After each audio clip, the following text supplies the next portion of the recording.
మంచిని చెడుగా, చెడుని మంచిగా ప్రొజెక్ట్ చేసుకొచ్చేటటువంటి ప్రయత్నాలు మన దేశంలో ఎక్కువగా ఉంటది. రాజకీయ నాయకులే జేస్తుంటారు.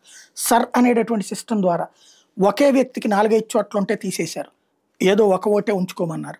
అదే సందర్భంలో ఆధారం లేకుండా ఎక్కడి నుంచి వచ్చినోడు ఇక్కడ ఆధారాలతో ఓటు హక్కును పొందితే ఆపేశారు.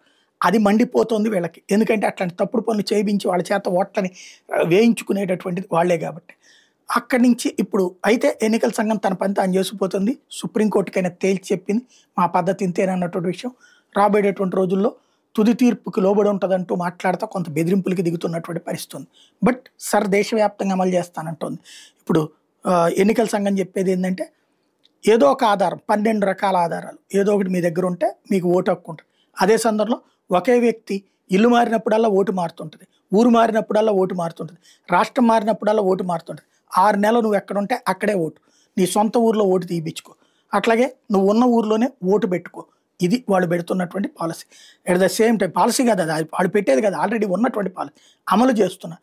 అట్లాగే చచ్చిపోయినటువంటి వాళ్ళకి సంబంధించి డెత్ సర్టిఫికెట్లకి వెళ్ళి మరి ఎవడు తీయించట్లేదు. కాబట్టి చనిపోయినటువంటి కుటుంబాలకు సంబంధించినటువంటిది ఏదైతే ఈ శ్మశానంలో ఇచ్చిన రిజిస్టర్ ఆధారంగా మున్సిపాలిటీలు, పంచాయతీల్లో ఏవైతే రిజిస్టర్ అవుతాయో దాని ఆధారంగా చనిపోయినటువంటి వాళ్ళ ఓట్లు తీసేసేటటువంటి కార్యక్రమం ఆటోమేటిక్‌గా చేస్తాం. అదే సర్ అని చెప్తున్నది ఎన్నికల సంఘం.